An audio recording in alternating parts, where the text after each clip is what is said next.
Shalom Elohim, haleluya, puji nama Tuhan. Semangat pagi Bapak Ibu Saudara yang dikasihi Tuhan kita, Yesus Kristus. Jumpa lagi bersama saya Pendeta Samuel Mawuntu dalam Renungan Pagi ke 1905 hari. Renungan pagi ini mengudara. Puji Tuhan. Bapak Ibu Saudara yang dikasihi Tuhan, sebelum kita mengawali segala aktivitas kita di pagi hari ini, mari kita buka hari ini bersama Tuhan dengan mendengarkan firman Tuhan. Sebelum kita membaca, mendengarkan, dan merenungkan firman Tuhan hari ini, mari kita berdoa. Minta pimpinan Roh Kudus. Kita berdoa. Bapa di surga, berbicaralah kepada kami semua. Pakai firman Tuhan ini untuk menegur kami, menasihati kami, menguatkan kami, meneguhkan iman percaya kami, dan menuntun kami supaya kami terus berjalan di jalan Tuhan yang benar. Dan pakai firman Tuhan ini untuk memberkati kami semua. Di dalam nama Tuhan Yesus yang adalah firman Allah yang hidup, kami berdoa. Amin. Haleluya. Bapak Ibu Saudara yang dikasihi Tuhan, bersama dengan saya kita akan belajar Alkitab dari kitab Kejadian sampai kitab Wahyu. Mari buka Alkitab kita, masih di kitab 1 Raja-Raja pasal 17, ayat 17 sampai ayat 24. Masih di bawah perikop Elia dan janda di Sarfat. Demikian firman Tuhan. Sesudah itu, anak dari perempuan pemilik rumah itu jatuh sakit, dan sakitnya itu sangat keras, sampai tidak ada nafasnya lagi. Kata perempuan itu kepada Elia, "Apakah maksudmu datang kemari? Ya abdi Allah, singgahkah engkau kepadaku untuk mengingatkan kesalahanku dan untuk menyebabkan anakku mati?" Kata Elia kepadanya, "Berikanlah anakmu itu kepadaku." Elia mengambilnya dari pangkuan perempuan itu dan membawanya naik ke kamarnya di atas dan membaringkan anak itu di tempat tidurnya. Sesudah itu ia berseru kepada Tuhan, katanya, "Ya Tuhan Allahku, apakah engkau menimpakan kemalangan ini atas janda ini juga, yang menerima aku sebagai penumpang dengan membunuh anaknya?" Lalu ia mengunjurkan badannya di atas anak itu 3 kali dan berseru kepada Tuhan, katanya, "Ya Tuhan Allahku, pulangkanlah kiranya nyawa anak ini ke dalam tubuhnya." Tuhan mendengarkan permintaan Elia itu, dan nyawa anak itu pulang ke dalam tubuhnya, sehingga ia hidup kembali. Elia mengambil anak itu, ia membawanya turun dari kamar atas ke dalam rumah, dan memberikannya kepada ibunya. Kata Elia, "Ini anakmu, ia sudah hidup." Kemudian kata perempuan itu kepada Elia, "Sekarang aku tahu bahwa engkau abdi Allah, dan firman Tuhan yang kau ucapkan itu adalah benar." Amin. Haleluya. Bapak Ibu Saudara yang dikasihi Tuhan, konteks kebenaran firman Tuhan ini ketika anak janda di Sarfat sakit keras dan sudah tidak bernafas lagi, alias meninggal dunia. Karena Nabi Elia masih berada di rumah janda di Sarfat itu, ketika anaknya meninggal, otomatis Nabi Elia menjadi pelampiasan kemarahan janda ini dan menuduh bahwa Nabi Elia lah penyebab kematian anaknya. Coba saudara lihat ayat 18. Kata perempuan itu kepada Elia, "Apakah maksudmu datang kemari? Ya abdi Allah, singgahkah engkau kepadaku untuk mengingatkan kesalahanku dan untuk menyebabkan anakku mati?" Saudara yang dikasihi Tuhan, saya percaya Nabi Elia pada saat itu mengalami tekanan yang luar biasa ketika dia berada di rumah janda itu. Dituduh penyebab kematian anak janda itu membuat Nabi Elia terpukul dalam batinnya. Dia baru saja melakukan hal yang luar biasa di tengah-tengah keluarga janda ini. Tapi selang beberapa waktu, bencana maut datang. Anak satu-satunya dari janda ini, masa depannya mati ketika Elia ada di rumahnya. Sehingga ini menjadi satu pukulan batin yang luar biasa dialami oleh Nabi Elia. Karena dia dituduh penyebab kematian anak dari janda itu. Bapak Ibu Saudara yang dikasihi Tuhan, dari kebenaran firman Tuhan ini saya mau mengajak kita melihat bagaimana hidup sebagai hamba Tuhan ketika kita ada dalam situasi seperti yang dialami oleh Nabi Elia. Perhatikan ayat 24. Kemudian kata perempuan itu kepada Elia, "Sekarang aku tahu bahwa engkau abdi Allah dan firman Tuhan yang kau ucapkan itu adalah benar." Amin. Haleluya. Ayat ini merupakan pengakuan janda di Sarfat setelah mujizat Tuhan terjadi kepada anaknya yang tadinya mati bisa hidup kembali. Haleluya. Bapak Ibu Saudara yang dikasihi Tuhan, ini pengakuan janda di Sarfat ini mengenai Nabi Elia. Sekarang aku tahu bahwa engkau apa? Abdi Allah. Haleluya. Bapak Ibu Saudara yang dikasihi Tuhan, dari pengakuan janda ini kita belajar bagaimana menjadi hamba Tuhan atau abdi Allah yang sejati. Yang pertama, apa yang dikatakan Nabi Elia itu terjadi. Masih di ayat 16, saudara perhatikan. Di ayat 16 kita melihat di sana firman Tuhan berkata, "Tepung dalam tempayan itu tidak habis, dan minyak dalam buli-buli itu tidak berkurang, seperti firman Tuhan yang diucapkannya dengan perantaraan Elia." Haleluya. Saudara perhatikan di sana bahwa apa yang dikatakan Nabi Elia itu benar-benar terjadi. Minyak dalam buli-buli, tepung dalam tempayan tidak habis di masa-masa sulit. Di sanalah janda Sarfat ini diteguhkan bahwa apa yang dikatakan Nabi Elia benar-benar terjadi. Amin. Sehingga meneguhkan janda di Sarfat ini bahwa benar Nabi Elia adalah abdi Allah. Haleluya.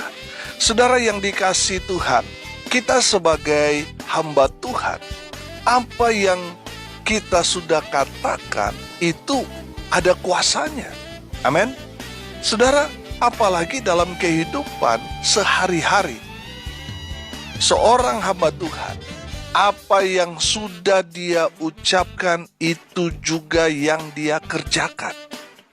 Amin.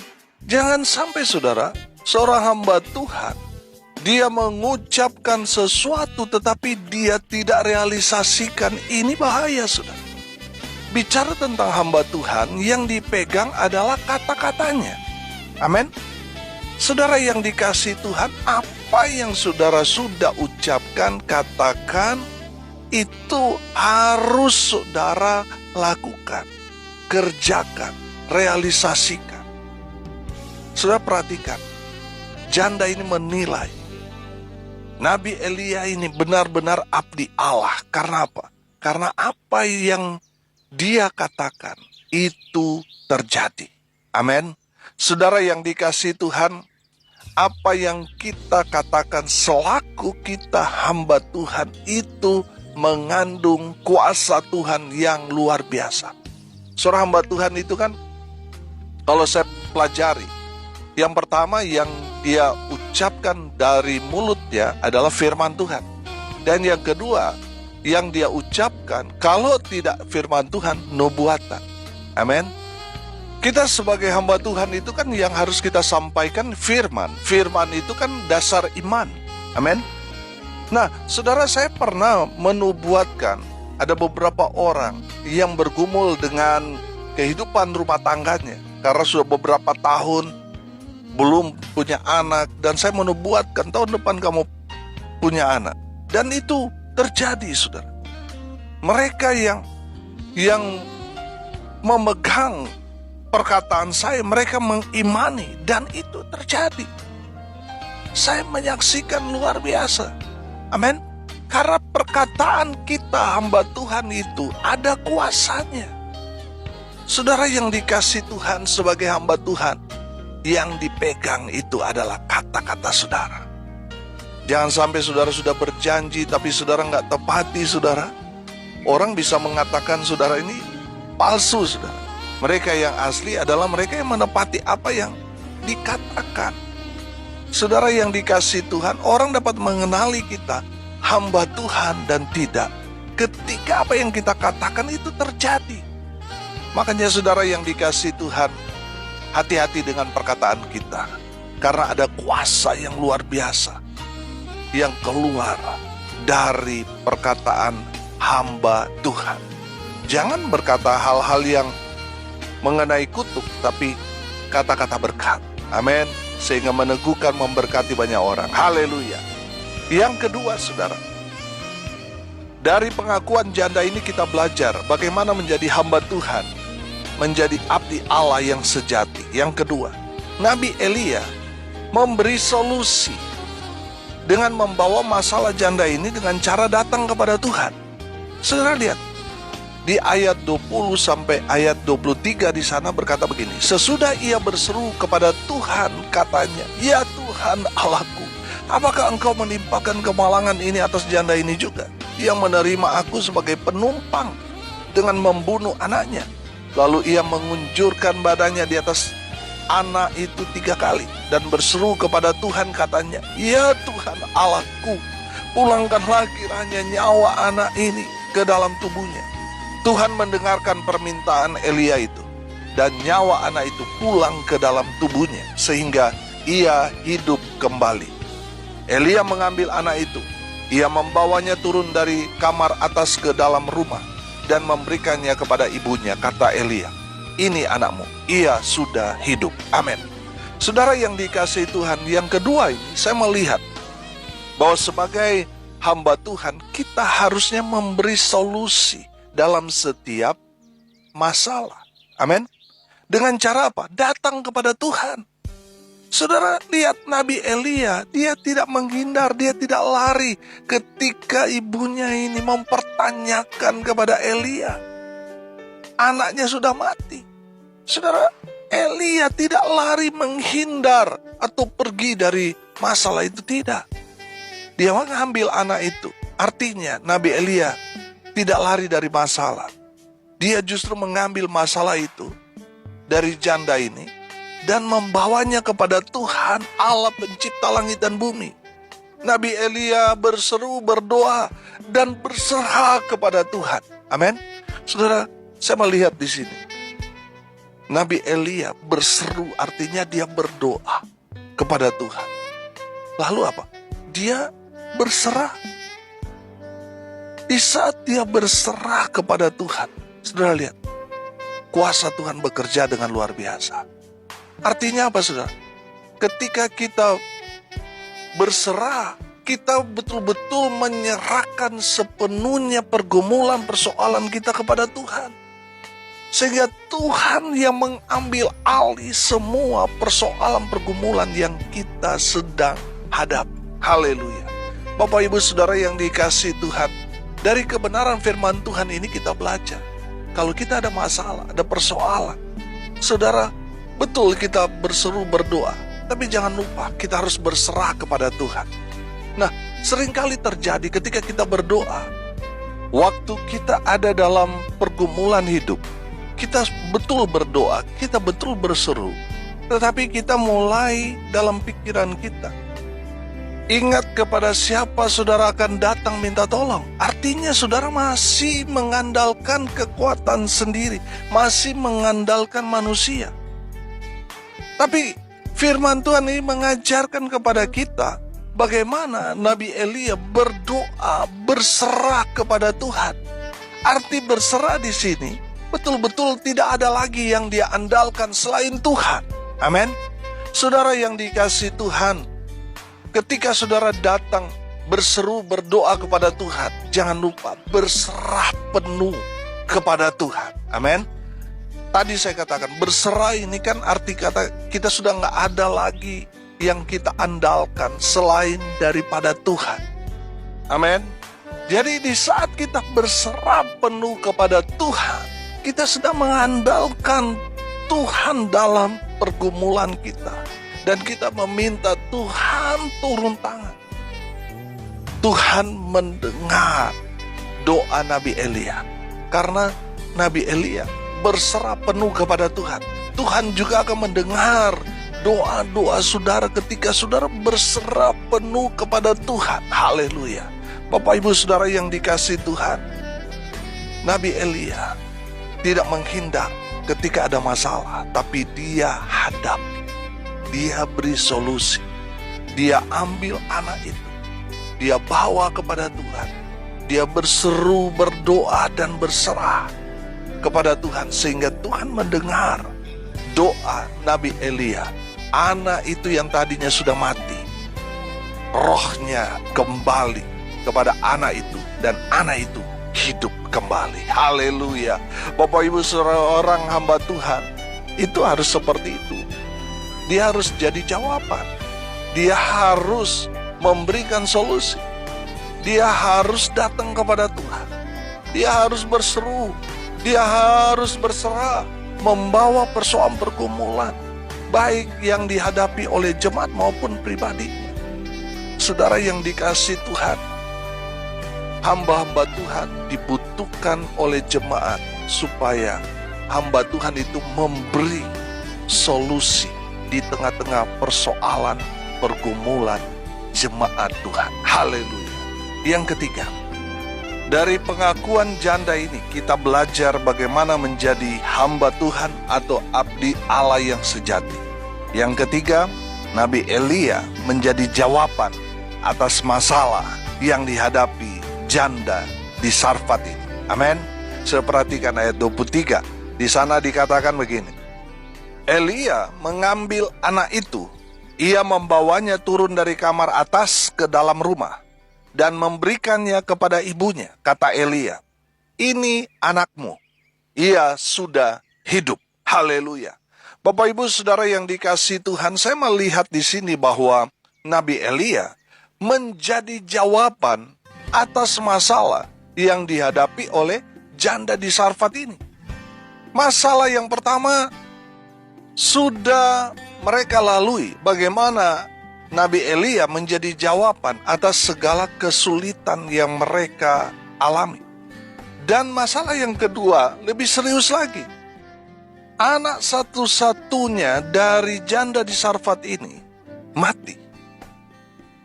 Saudara lihat, Nabi Elia dalam masalah yang berat itu, dia menjadi jawaban atas persoalan pergumulan yang sedang dialami oleh janda di Sarfat itu. Amin.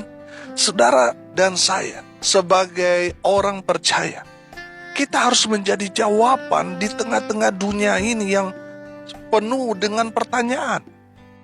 Saudara dan saya hadir di tengah-tengah dunia ini untuk menjadi jawaban buat orang-orang yang ada di sekitar kita. Amin.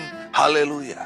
Saudara yang dikasihi Tuhan, saudara dan saya harus menjadi jawaban dimanapun kita berada. Sama seperti Nabi Elia. Dia jadi jawaban dimanapun dia berada. Dan saya berdoa supaya saudara dan saya menjadi jawaban bagi orang-orang yang ada di sekitar kita, bagi jemaat yang saudara dan saya layan, yang Tuhan percayakan kepada kita. Haleluya. Mari kita menjadi jawaban atas setiap masalah yang dihadapi oleh jemaat, menjadi jawaban di tengah-tengah komunitas kita, menjadi jawaban di tengah keluarga kita, menjadi jawaban atas dunia ini. Haleluya.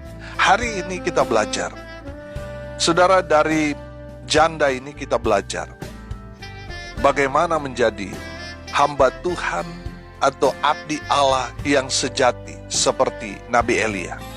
Yang pertama kita belajar, apa yang dikatakan Nabi Elia itu terjadi.